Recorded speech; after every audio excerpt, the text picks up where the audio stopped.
네, 오늘 의인에 대해서 우리가 함께 생각을 해보고자 합니다. 지난 해에 세월호 사건이 있었습니다. 그때 침몰하는 배 안에서 소방 호스를 가지고 많은 사람들을, 학생들을 이렇게 구조했던 김동수라는 분이 계십니다.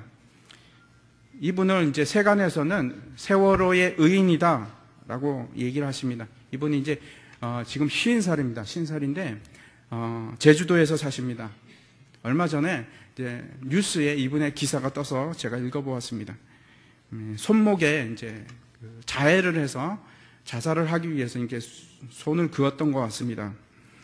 아마 세월호 고통으로 인해서 트라우마가 굉장히 심한 것 같고, 그 다음에 또 경제적으로 많이 힘들었던 것 같습니다.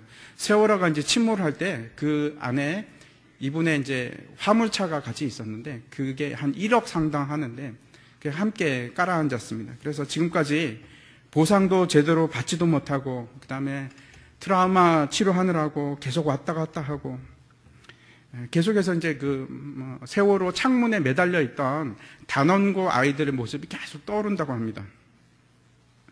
참 안타까운 일입니다. 보통 사람들은 불의를 위해서 싸우는 사람 또는 착한 일을 한 사람을 의인이라고 합니다.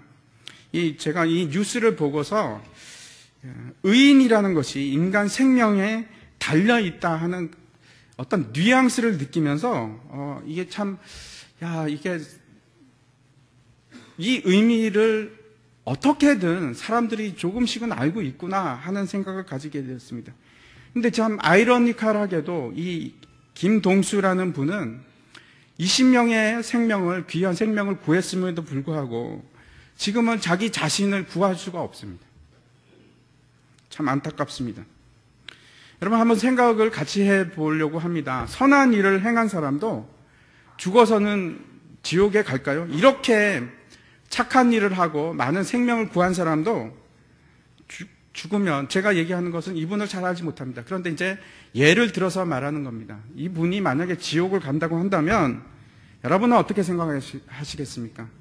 아마 그건 말도 안 되지, 불의하다라고 생각을 하시는 분들이 꽤 있을 걸로 여겨집니다. 우리가 이제 예수를 믿는데, 우리 예수 믿는 사람들은 보통 자기 자신을 죄인이라고 합니다. 그러나 믿지 않는 사람들은 자기 자신이 죄인이라고 인정하는 분들이 그렇게 많지는 않습니다. 정말 죄인이 아니고서는. 저희 이제 장인어른이 시골에 계시는데, 전도를 하기 위해서 이제 죄인에 관해서 얘기를 하면, 우리 장인어른이 이제 남들한테 폐해 안 끼치고 한평생 뭐 큰 잘못 없이 그렇게 선하게 살아오셨습니다. 그 장인어른이 죄인에 대해서 얘기를 하면 전혀 인정하지 않습니다. 이렇게 얘기를 하십니다.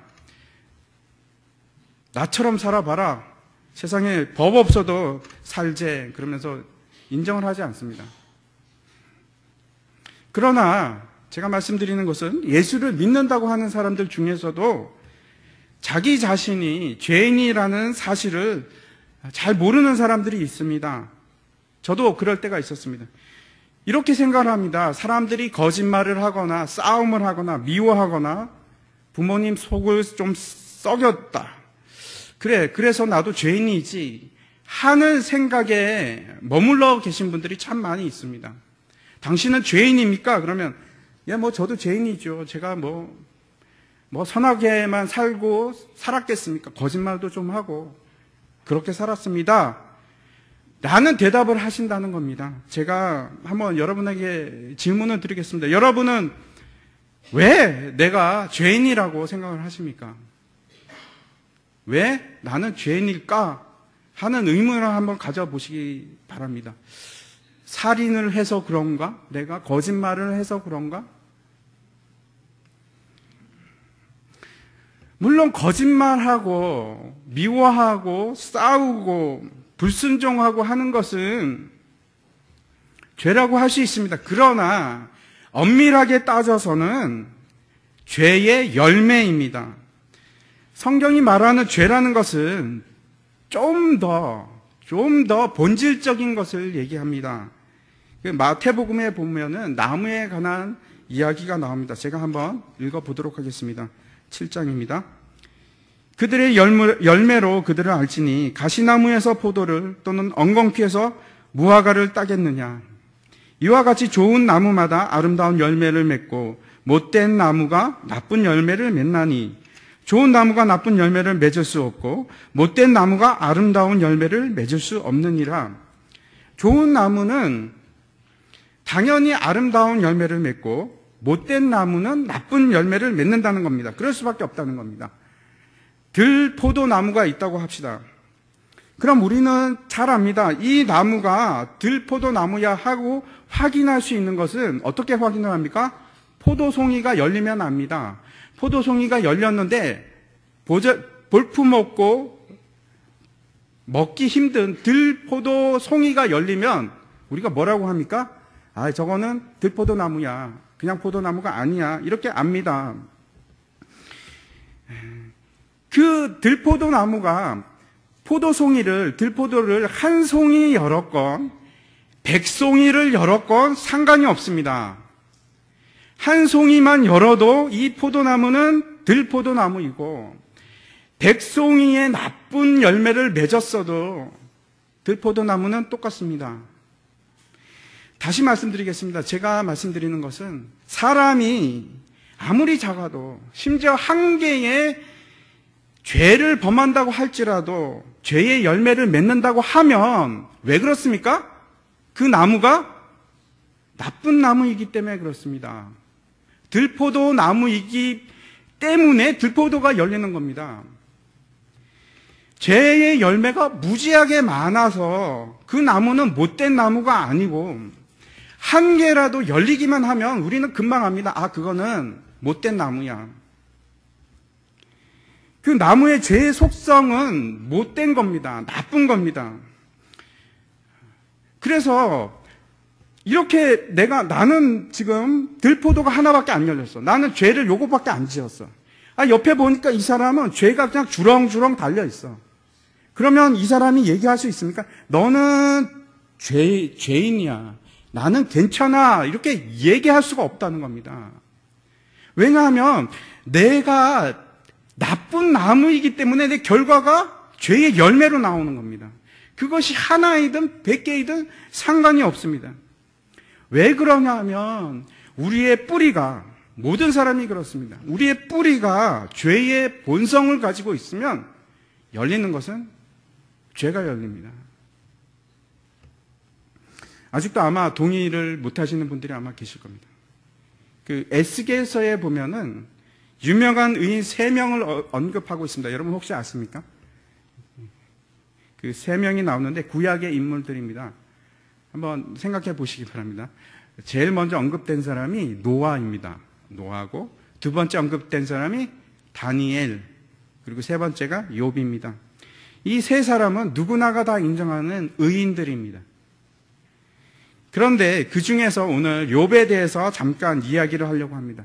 욥기서는 이 지혜서인데 이해하기가 그렇게 쉽지 않습니다. 굉장히 어렵습니다.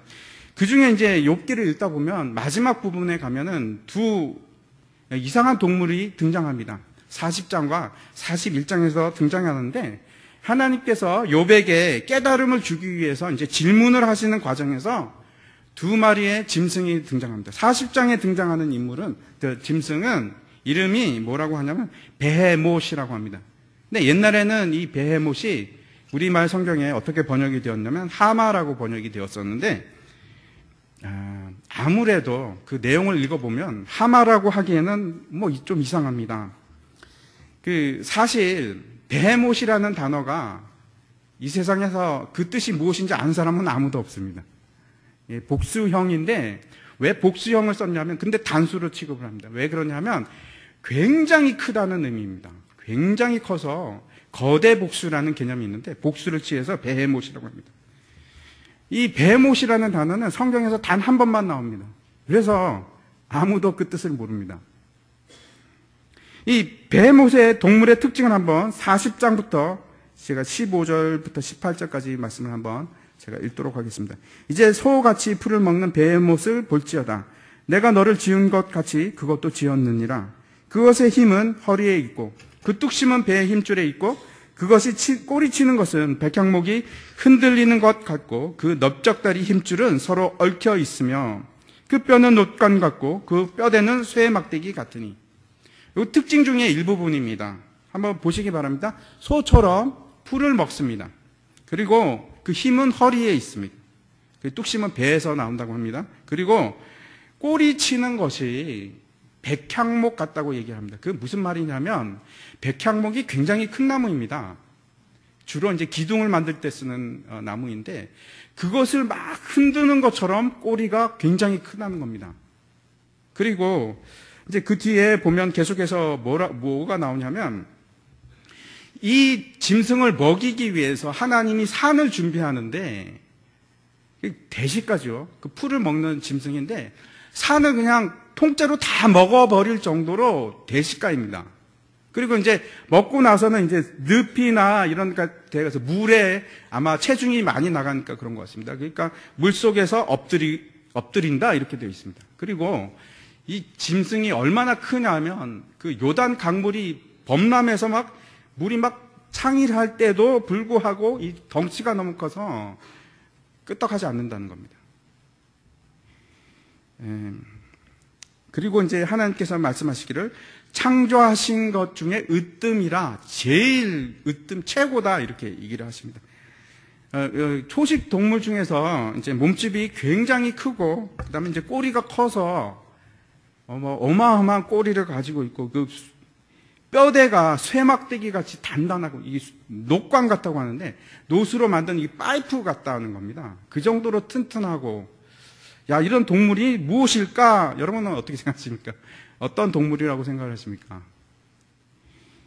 최근에 나와 있는 히브리어 성경 그 사전을 보면은 조심스럽게 이 짐승이 아마 공룡이 아닐까라고 이제 기록을 합니다. 이렇게 덩치가 크고 풀을 먹으면서 사는 동물 한번 보여주시기 바랍니다. 자, 아래에 있는 거는 우리나라에 있는 진열되어 있는 겁니다. 뼈를 진열한 것이고 그 위에 있는 것은 이제 상상도인데 이 풀을 먹으면서 사는 거대 공룡입니다. 이름이 브라키오사우루스라고 하는데 몸 길이가 한 30m 정도 되는 그러한 큰 공룡이라고 합니다. 이 짐승이 베헤못이 등장하고요. 다음에 41장에 보면은 또 다른 짐승이 하나가 등장합니다. 욥기 41장에 보면은 이 짐승의 이름은 리워야단이라고 기록이 되어 있습니다. 제가 한번 읽도록 하겠습니다. 41장 1절과 19절 20절인데 내가 낚시로 리워야단을 끌어낼 수가 있겠느냐? 노끈으로 그 혀를 맬 수 있겠느냐? 그것의 입에서는 횃불이 나오고 불꽃이 튀어나오며 그것의 콧구멍에서는 연기가 나오니 마치 갈대를 태울 때에 솥이 끓는 것과 같구나. 이것도 굉장히 큰 동물입니다. 굉장히 큰 동물인데 특징 중에 하나가 제가 이것만 인용을 했는데 입에서 횃불이 나오고 불이 나오는 겁니다. 그리고 코에서 막 연기가 나오는. 여러분 그 옛날 이야기 보면 이런 용 같은 짐승 나오지 않습니까? 그런데 그렇게 지금 묘사하고 있습니다. 옛날 성경에는 이 리워야단을 뭐라고 번역을 했냐면 악어라고 번역을 했습니다. 근데 참 다행인 것은 이 리워야단이라는 단어는 성경에서 대여섯 번 언급이 되어 있습니다. 그래서 다른 것을 참조해서 좀 추측하기가 훨씬 쉽습니다. 욥기 41장에 먼저 언급하는 것을 보면 덩치가 굉장히 크고 그리고 이빨이 이제 있고 특징 중에 하나가 강한 비늘이 있습니다. 비늘이 온몸에 덮여 있고 코에서 연기가 나오고 입에서 불이 나오는 그런 식입니다. 그리고 또 하나의 특징이 목에 힘이 있습니다. 목에. 아까 그건 허리에 힘이 있다고 되어 있는데 여기는 목에 힘이 있고 그 심장이 굉장히 튼튼하다라고 그렇게 기록합니다. 그리고 힘이 엄청난 괴력을 가지고 있습니다. 또 하나 특징은 아마 사는 곳이 바다인 것 같습니다. 5곳에서 바다와 연관된 그렇게 이제 기록이 있습니다. 그 리워야단을 언급하는 대부분의 구절을 한번 이렇게 찾아보면 바다와 연관이 되어 있는데 2개만 우리가 보도록 하겠습니다. 이사야서 27장 1절하고 시편 74절 4편 14절인데 리워 야단을 뱀이라고도 하고 또 바다의 용이라고도 합니다. 제가 한번 읽어보겠습니다. 이사야서 74장 14절에 보니까 리워 야단의 머리를 부수시고 그것을 사막에 사는 자에게 음식물로 주셨으며 그날에 여호와께서 그의 견고하고 크고 강한 칼로 날랜 뱀 리워 야단 곧 꼬불꼬불한 뱀 리워 야단을 벌하시며 바다에 있는 용을 죽이시리라. 심판날에 리워 야단을 죽이겠다 이렇게 기록을 하고 있습니다. 재미있는 것은 이 이사야서 시편 74편에 나오는 구절인데 머리가 이게 지금 우리 성경에는 단수로 나와 있는데 원어 성경에는 단수가 아니고 복수입니다. 머리가 여러 개입니다. 그래서 우리가 이제 생각나는 구절이 있습니다. 계시록인데 한번 보도록 하겠습니다. 12장 3절과 13장 1절입니다. 하늘에 또 다른 이적을 보이니 보라 한 큰 붉은 용이 있어 머리가 7이요 뿔이 10이라. 그 여러 머리에 7 왕관이 있는데 그리고 13장 1절에 보면 내가 보니 바다에서 한 짐승이 나오는데 뿔이 10이요 머리가 7이라. 그 뿔에는 10 왕관이 있고 그 머리들에는 신성모독하는 이름들이 있더라. 제가 이제 결론을 말씀드리자면 이 리워 야단을 악어로 보기에는 좀 그렇습니다. 뭐 악어가 입에서 불이 나오겠습니까? 근데 계시록에 나오는 이 머리 7 달린 큰 용이 있는데 이거랑 너무 묘사가 비슷합니다. 다시 말씀드려서 그 이사야서에서는 이 용을 심판하겠다고 하고 시편에서는 머리가 여러 개라고 하고 그래서 가장 타당한 해석이 이 리워 야단은 용 또는 뱀, 사탄이 아닌가 하는 생각을 가지게 되는 겁니다. 이제 이사야서 27장 1절에 보면 3가지로 말하는데 이 뱀이 날랜 뱀 리워 야단이라고도 하고 또 다른 말로 꼬불꼬불한 뱀 리워 야단이라고도 하고 그리고 또 다른 말로 바다에 있는 용이라고도 합니다. 다시 돌아가서 제가 왜 이 말씀을 드리냐면 지금 하나님께서 욥에게 무언가를 가르쳐 주기 위해서 2가지 짐승을 지금 얘기하고 계십니다. 이 욥은 동방의 의인이라고 불리던 자입니다. 그런데 우리가 잘 알고 있듯이 어느 날 갑자기 불행이 닥치기 시작합니다. 자기의 자녀들이 하루에 다 죽습니다. 사고가 나서. 그리고 이제 막 망하기 시작하는데 걷잡을 수 없이 철저하게 망가집니다. 자기 기르던 가축들이 다 죽고 하인들이 난리가 아닙니다. 완전히 패가 망신을 하는 겁니다. 근데 그것으로 끝나는 것이 아니고 이 몸에 피부병이 나는데 얼마나 가려운지 그 기와장을 가지고 몸을 퍽퍽 피가 나도록 긁는 장면이 욥기에 나옵니다. 그렇게 불쌍하고 지금 처절한 상태가 된 겁니다. 친구들이 와서 욥에게 이렇게 얘기합니다. 조롱을 합니다. 아니 네가 분명히 뭔가 잘못했으니까 하나님께서 너한테 이렇게 벌을 주시는 것이 아니겠느냐. 분명히 그럴 것이다. 욥이 참다 못해서 하나님께 하소연을 합니다. 아니 내가 이렇게 의롭게 행동을 해왔는데 하나님 이게 도대체 어떻게 된 일입니까? 어찌 저한테 이렇게 하실 수가 있겠습니까? 하나님께서 마지막에 이제 결론을 나올 때 하나님께서 말씀하시는데 먼저 욥에게 무지를 깨우쳐 주십니다. 지혜의 지식에 관한 것들을 계속해서 지면 네가 이것을 아느냐? 바다의 파도가 어떻게 치는지 아느냐? 뭐가 어떻게 되는지 아느냐? 네가 아는 게 있느냐? 이것저것 말씀하시면서 창조 때의 일을 계속 물어보십니다. 욥이 알 수가 없죠. 모릅니다. 욥이 대답하기를 뭐라고 하냐면 내가 비천하니 할 말이 없습니다. 입을 다물 수밖에 없는 겁니다.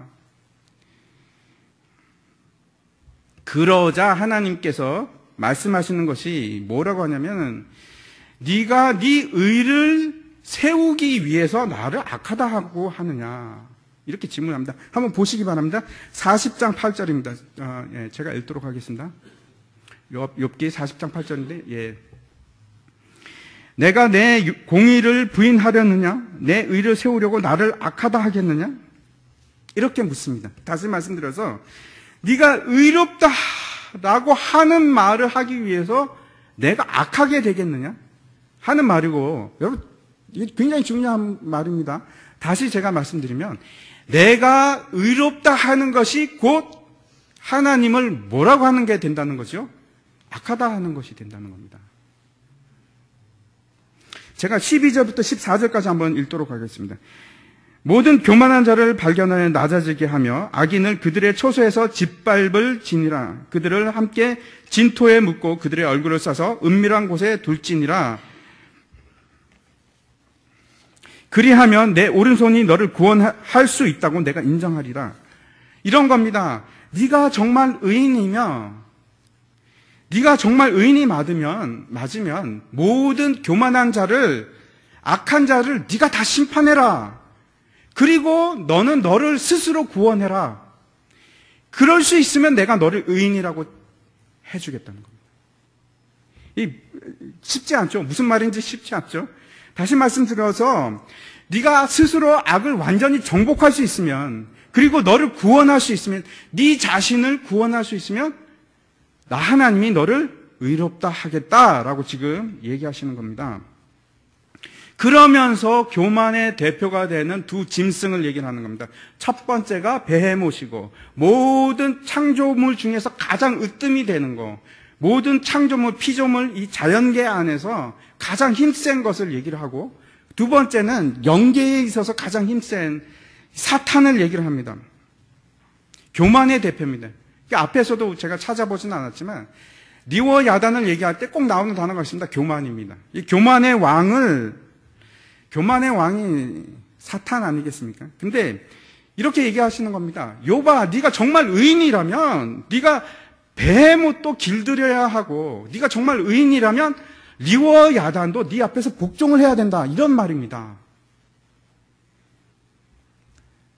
무슨 말씀인가 하면, 하나님께서 아담을 창조하실 때 아담에게 복을 주시는데, 어떤 복을 주시는가 하면, 너는 생육하고 번성하여 땅에 충만하라, 땅을 정복하라, 땅을 다스리라, 이렇게 얘기하십니다. 그리고서 주시는 축복과 권위가 뭐냐면 모든 생물을 다스릴 수 있는 축복과 권위를 주십니다. 범죄하기 이전에 아담은 모든 피조물을 다스릴 수 있는 힘도 있었고 권위도 있었습니다. 제가 말씀드리는 것은 아담이 베헤못을, 분명히 그때도 베헤못이 있었을 겁니다. 베헤못을 보고 너 이리 와, 내가 너한테 코를 낄게 하면은 코를 낄 수밖에 없는 것이 베헤못입니다.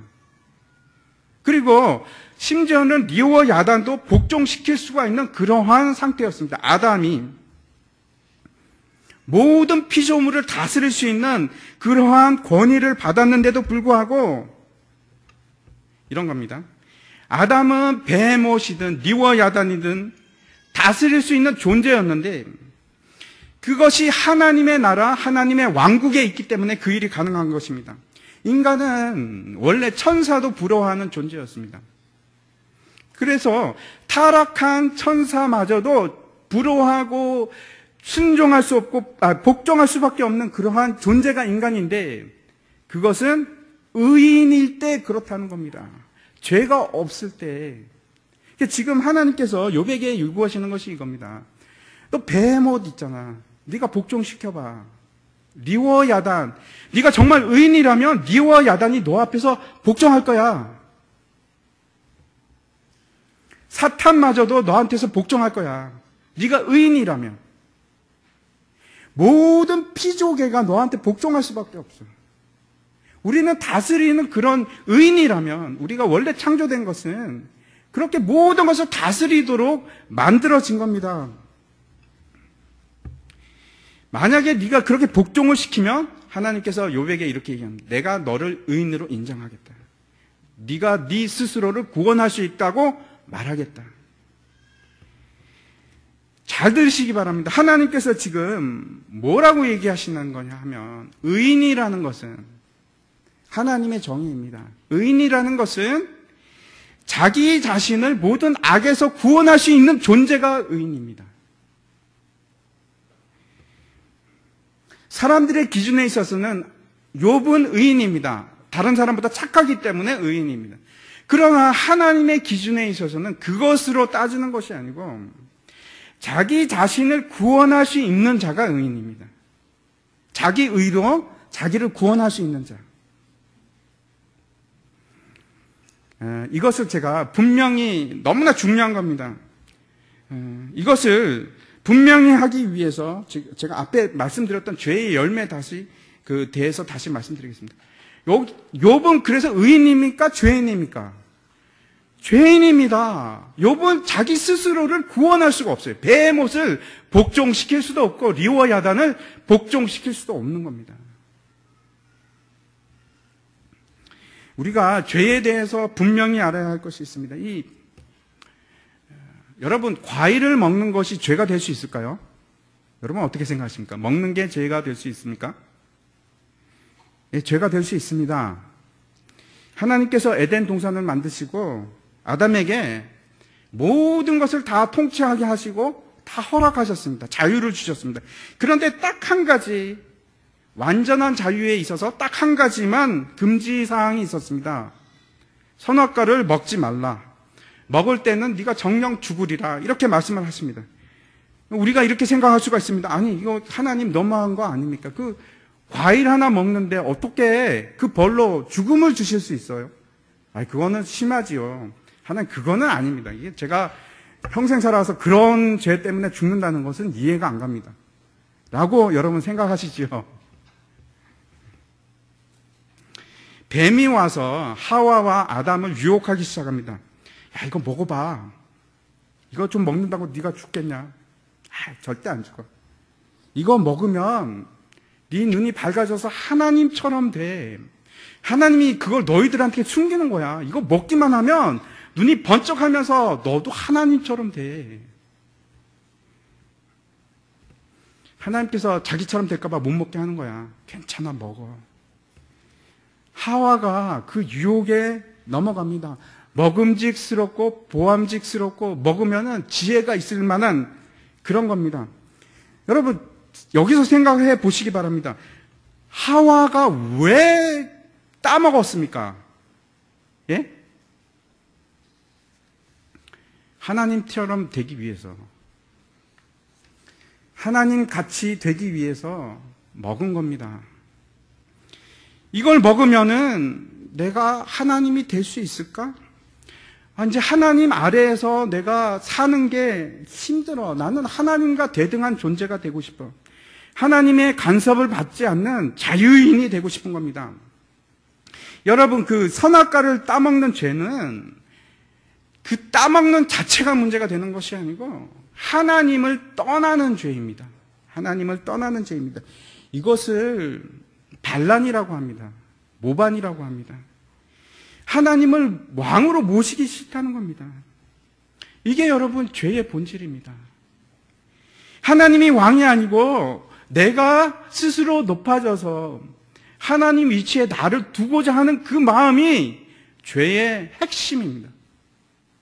그 죄의 핵심 때문에 생기는 열매들이 거짓말이고 간음이고 탐심이고 도둑질이고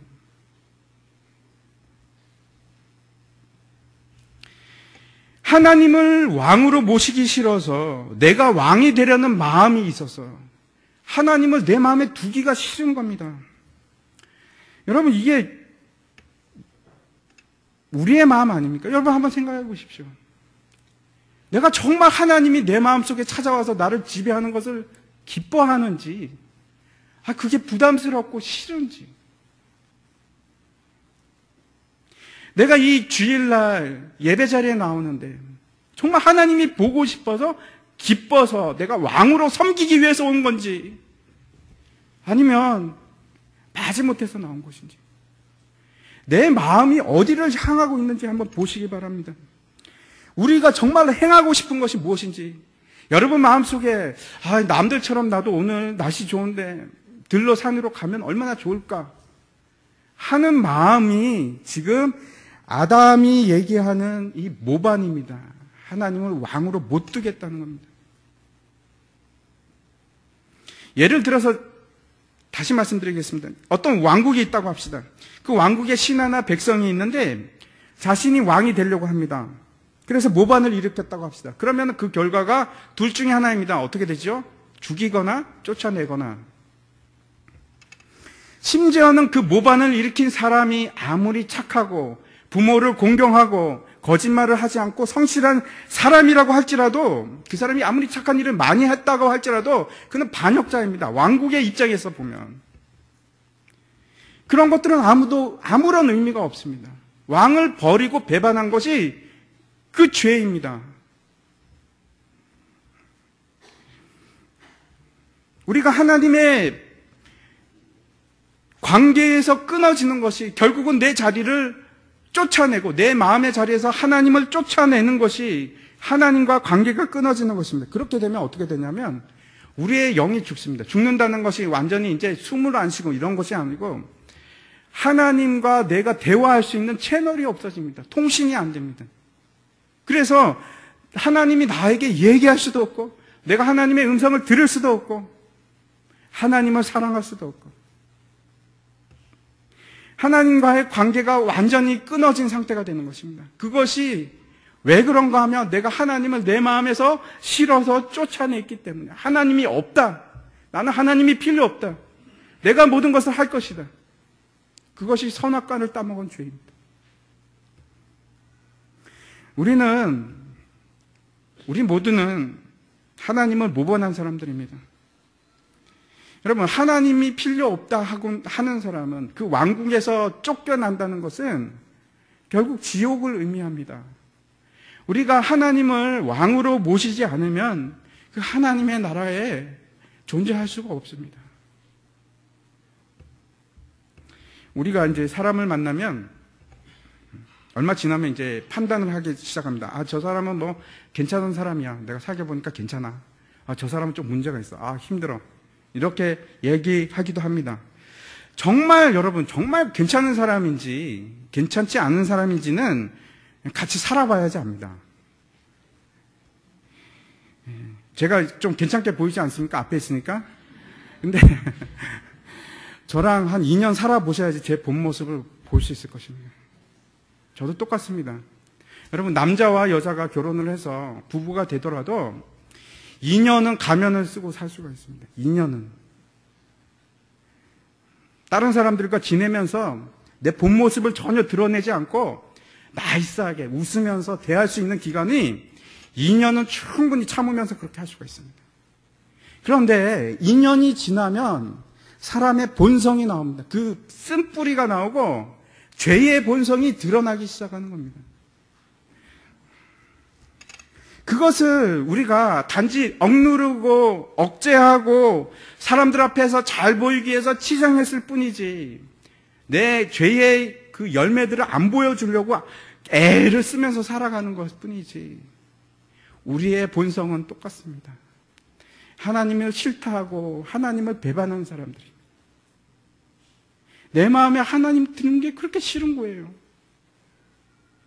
하나님을 섬기는 게 싫은 겁니다. 왜? 피곤하니까. 내 마음대로 했으면 좋으니까. 왜 내가 누구를 섬겨야 해? 그것이 아담의 마음입니다. 만약 그렇게 억누르고 산다면, 숨기면서 내가 막 거칠애로 숨기면서 산다면 사람들이 저 사람 괜찮아. 죄의 열매가 안 보이는 것 같아. 그럴 수 있습니다. 그래도 그 속은 죄의 나무입니다. 나쁜 나무. 그게 바뀌지가 않습니다. 그 로마서 3장에 있는 말씀을 10절부터 제가 읽도록 하겠습니다. 기록된 바 의인은 없나니 하나도 없으며 깨닫는 자도 없고 하나님을 찾는 자도 없고 다 치우쳐 함께 무익하게 되고 선을 행하는 자도 없나니 하나도 없도다. 그들의 목구멍은 열린 무덤이요 그 혀로는 속임을 일삼으며 그 입술에는 독사의 독이 있고 그 입에는 저주와 악독이 가득하고 그 발은 피 흘리는 데 빠른지라 파멸과 고생이 그 길에 있어 평강의 길을 알지 못하였고 그들의 눈앞에 하나님을 두려움이 없느니라 함과 같으니라. 제일 마지막 구절을 여러분 마음에 새기시기 바랍니다. 이 죄의 본성이 이겁니다. 하나님을 두려워하지 않습니다. 하나님을 전혀 두려워하지 않습니다. 이게 죄인지를 모르는 겁니다. 이게 죄의 결과인지를 모르는 겁니다. 그래서 사람들이 내가 무슨 지옥 갈 죄인이야. 하나님을 두기를 싫어했는데, 자기 마음에 하나님을 두기를 기뻐하지 않았는데, 자기가 죄인이 아니라는 겁니다. 하나님을 모반했는데도 불구하고, 하나님을 거역해서 하나님을 쫓아냈는데도 불구하고, 내가 죄인인 것을 모르는 겁니다. 로마서 1장 28절에 이렇게 기록합니다. 또한 그들이 마음에 하나님 두기를 싫어하며 하나님께서 그들을 그 상실한 마음대로 내버려 두사 합당하지 못한 일을 하게 하셨으니. 여러분, 제가 그랬고 여러분이 그랬습니다. 하나님을 마음에 두기 싫어했습니다. 그것이 인간의 본성입니다. 모든 아담의 자손들이 다 그랬습니다. 여러분, 하나님의 나라에서 쫓겨난다는 것은 결국 이 일이 회복되기 전까지 우리는 결코 천국에 들어갈 수가 없습니다. 이제 본문으로 가서, 너무 서론이 길었죠. 본문으로 가서 바리새인과 세리를 비교해 보도록 하겠습니다. 이 말씀은 분명히 예수님께서 뭐라고 하시냐면, 자기를 의롭다, 즉 자기는 죄인이 아니다 하는 사람들에게 비유로 말씀하셨다고 지금 얘기를 합니다. 그 바리새인은 당시에 가장 경건한 사람입니다. 종교적인 사람이고 의인입니다. 사람들이 말하는 의인입니다. 그리고 세리는 당시에 가장 불경건한 사람, 죄인이고, 죄인 중에서도 아주 지독한 매국노이자 사람들에게 수탈하는 그러한 사람입니다. 극과 극입니다. 그런데 재미있는 것은 둘 다 성전에 기도하러 갑니다. 최고의 의인이라고 생각하는 사람도 기도하러 가고, 최악질 죄인도 지금 기도하러 가는 겁니다. 바리새인이 기도를 하는데 홀로 서서 따로 이제 기도를 합니다. 기도를 하면서 뭐라고 하냐면, 나는 토색도 하지 않고 불의도 하지 않고 간음도 하지 않았습니다. 내가 율법을 다 지켰습니다. 그래서 감사합니다. 그리고 또 감사하는 것이 있는데, 이 세리 같지 않아서 얼마나 감사한지 모르겠습니다. 저는 금식도 하고 11조도 했습니다. 하나님 감사합니다. 그런데 세리는 어떻게 기도를 하냐면 가까이 가지를 못합니다. 멀리 떨어져서 기도를 하는데 감히 하늘을 우러러 보지도 못하고 고개를 숙이고 가슴을 치면서 기도를 합니다. 뭐라고 기도를 하냐면, 하나님, 이 죄인을 불쌍히 여기세요. 나는 죄인입니다. 이렇게 기도를 합니다. 예수님께서 뭐라고 대답을 하시냐면, 마지막에 결론을 내리시냐 하면, 저 바리새인이 아니고 이 세리가 의롭다함을 받았느니라, 이렇게 얘기합니다. 이 자신이 의롭다고 하는 사람들의 특징이 있습니다. 첫 번째, 이 사람들의 특징이 자신의 의로운 행위에 대해서 집착합니다. 그것이 종교적 행위가 되었든 아니면은 그 자선 행위가 되었던 그 행위에 집착하면서 남들이 그것을 알아주기를 원합니다. 자랑하고 싶은 겁니다. 또 다른 특징이 있는데, 자신과 남을 비교해서 그렇지 못한 자들을 비판합니다. 그리고 자기 스스로 스스로 높은 곳으로 갑니다. 그리고 나서 자기를 항상 죄인들과 분리를 시킵니다. 이것이 의롭다 하는 사람들의 특징입니다.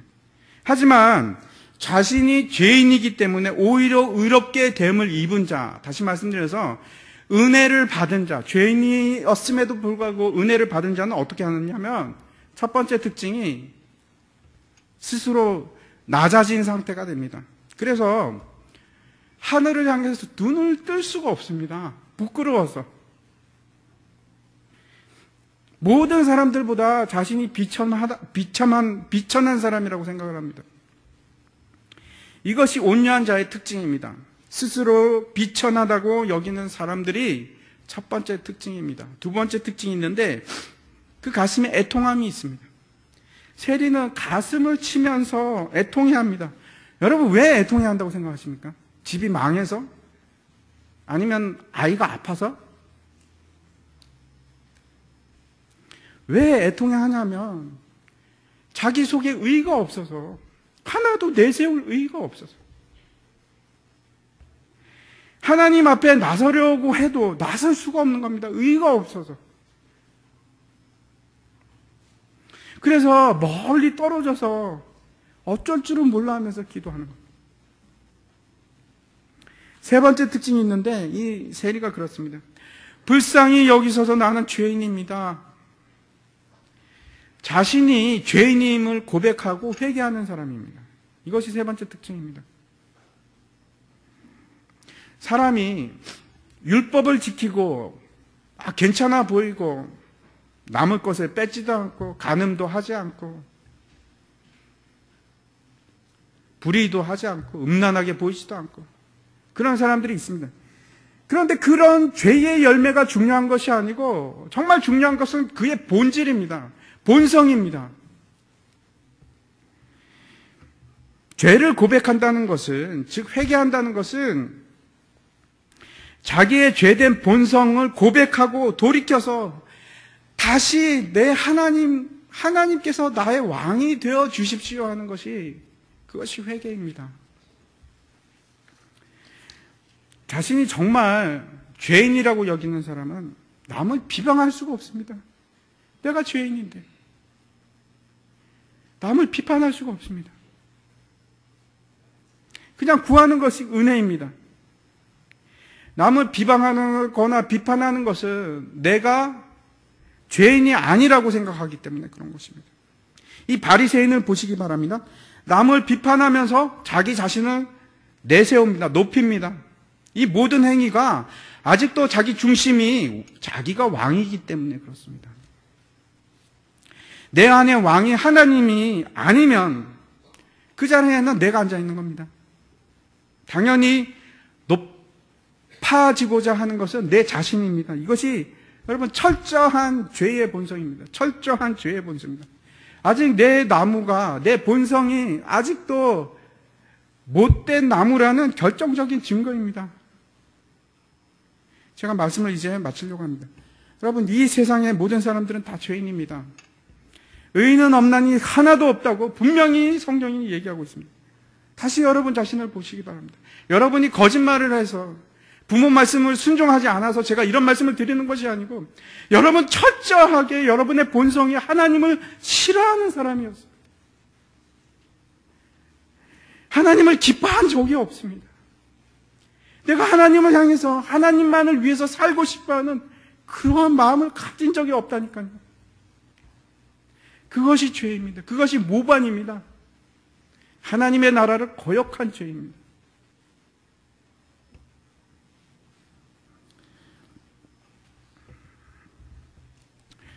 우리가 얼마나 하나님이 내 주인 되는 것을 싫어했습니까? 정말 끔찍하게 싫어하지 않았습니까?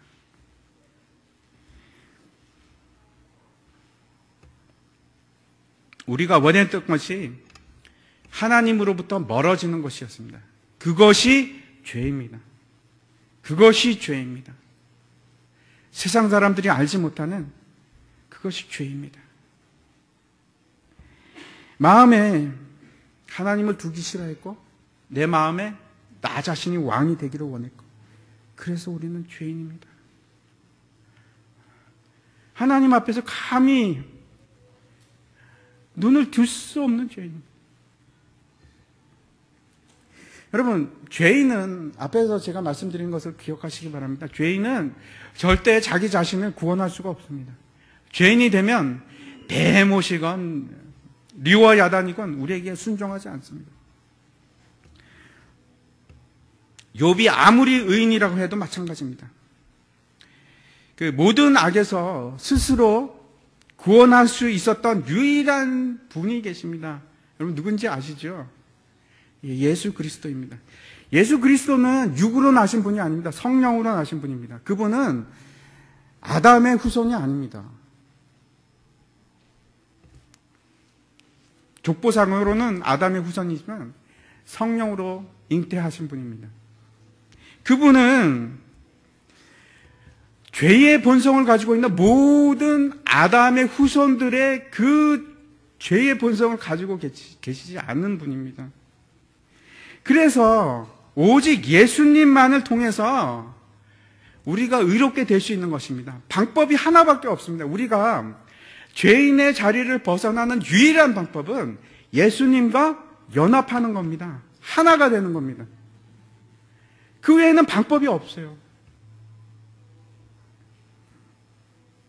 예수님을 믿음으로 우리가 믿고 거듭나서 우리의 본성이 완전히 바뀌어서 이제는 하나님을 기뻐하고 하나님을 예배드리고 싶고 하나님을 찬양하고 싶은 것이 내 마음의 즐거움이 되는 겁니다.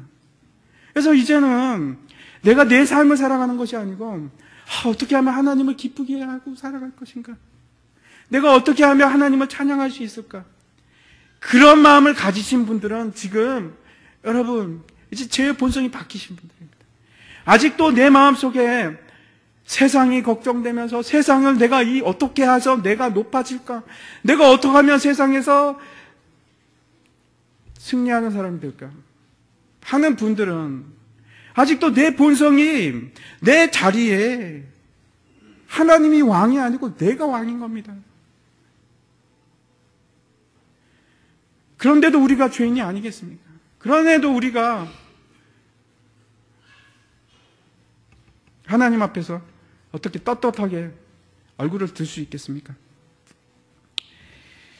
여러분, 하나님을 기뻐하고 하나님을 즐거워하고 그러한 자리로 가는 그 시작이 이 세리와 같이 내가 죄인됨을 깨닫고 애통하면서 내 죄를 고백하는 자리로 가는 것입니다. 그것이 시작입니다. 같이 기도하도록 하겠습니다.